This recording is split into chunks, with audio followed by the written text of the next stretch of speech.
Good morning, students. Today we are going to study about the second part of the lesson. In the yesterday's class we have studied about the combustion. So what is combustion? Combustion is nothing but a combustible substance. When on burning it will be producing heat and light. We call it as a combustion.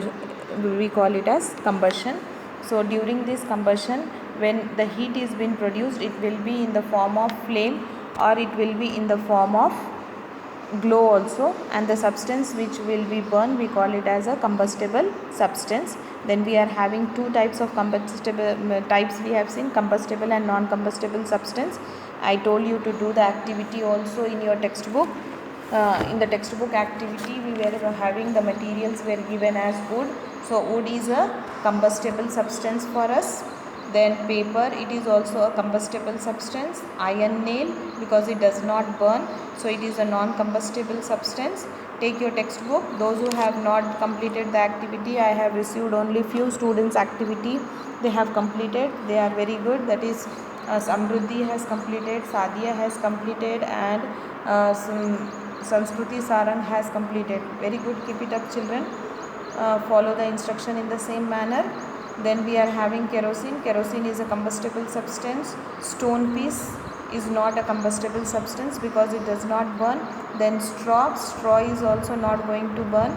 Straw is a combustible substance. It will burn. Charcoal, it is a combustible substance. Mastic, it is a combustible substance. Glass, it is not going to burn, so it is a non-combustible substance. Then I had given activity number 6.2 where it was told how to write, how the fixing a candle on a table and a glass chimney we have taken. In the first case, the glass chimney was getting sufficient amount of air, so it was burning it very easily. But in Cbbe, whatever amount of oxygen was present in that one, till that time the candle will burn very easily, and after that it will be stopped by giving out flickering. As the oxygen is getting over, the flame is going to be flickered and then it will stop and it will start giving smoke for us. And in the third case, it is not going to get any oxygen, so that candle was not burning it. So only conclusion for us from this activity for us is that oxygen plays an important role. Means air is an important for us to get. Means like when air enters the chimney from the below, when the air does not enter into the chimney from the below, the flame flickers and produce smoke for us, and the flame finally goes off because the air is not at all available in the case 3. So from this activity we conclude that air is necessary for burning. So we are going to see about the conditions necessary for burning. So condition necessary for burning are conditions for any combustible substance. If we are taking it, first of all it requires fuel. Fuel, like it may be a paper is a fuel, kerosene is a fuel, charcoal is a fuel. So this is a fuel, it is required. Then second, we require a air, and then we require a third one is about the ignition temperature. Ignition temperature is the temperature, the lowest temperature at which the substance catches fire is called as ignition temperature. What is ignition temperature? The lowest temperature at which the substance catches fire is called as ignition temperature. Like we can able to have, it will be in the form of like this triangle. In this triangle, I will draw the triangle properly. We will be having this triangle. In this triangle, at one end we will be having air, second end we will be having fuel, and in the third we will be having ignition, ignition, ignition temperature.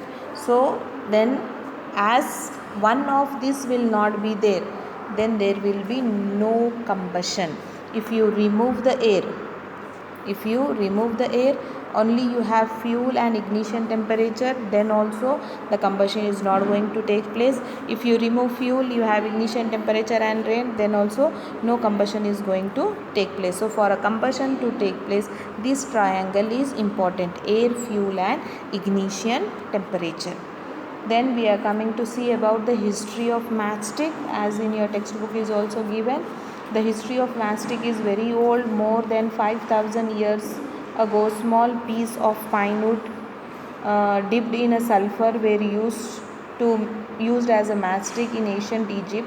The modern safety match was developed only about 100 years ago. Previously we used to use only just dip it into the sulfur, this stick, and then we have to use as a matchstick, because the ignition temperature is very low. These days we are having a safety matchstick containing antimony trisulfide, means the chemicals which we are using it now is about the antimony trisulfide and potassium chlorate. When we are rubbing it, because of this rubbing there will be an ignition, they will get ignite easily. Or like if you to rub two hands, you can able to feel that your hands are getting warm. In the same manner, when we are taking the stick and we are scratching it over this one matchbox, they will get, due to friction the heat will be produced, and as pine wood is very soft, it will be, it can able to catch fire easily. So we will be using plus that one, and these chemicals will be making it to catch the fire easily or ignite is easily. The immediate reaction with potassium chlorate in the matchstick head to produce enough heat to ignite antimony trisulfide and start combustion. So this is how the combustion will be taking place. The head which you can see here, a black color, will be a mixture of antimony trisulfide which will be used, and then this stick which you can see, that is of pine stick, and the moment you scratch it, you can, on this box you can able to get the fire and you can able to burn anything. So this is all about the history of matchstick. Even this happens in the forest fire also. In the forest fire, as you can see, if you see the Discovery Channel, where we can see man versus wild, the people who will be going for the adventurous, they will not be having anything with them, but still they will be cooking food, they will be eating, they will be staying a week or 10 days, depending upon their adventure they will be using it. So in the forest also we will be having these pine trees, and this dry wood, when we are rubbing each other, most of the times in the Discovery Channel they will be showing it, they will be rubbing the stick with each other, and then they will be producing the fire.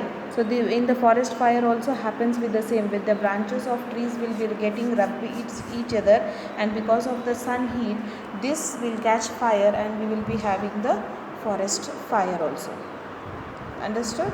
Then we will be having the forest fire occurs due to the hottest summer days, means sun is also hot and these trees are rubbing each other and they will be producing the heat, and we will be getting the forest fire.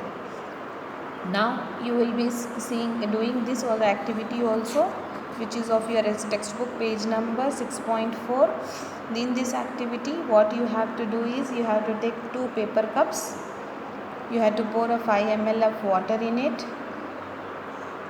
Pour about 5 ml of water in one of the cup, not in both the cups. One cup you have to put 5 ml of water.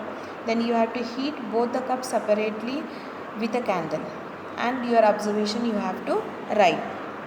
What will be your observation? Like here, what happens to the empty paper cup? It is given in your textbooks, page number 67. What happens to the empty paper cup? What happens to the paper cup with water? Does the water in the paper cup become hot? These are the questions which you have to answer it. Do this activity, then only you can understand. And this activity doesn't have much things. All the things you will be getting it at home. Tea cups you can able to get, paper cups will be there, you have to use it, and then we can able to discuss. Clear? Thank you. Stay home, stay safe.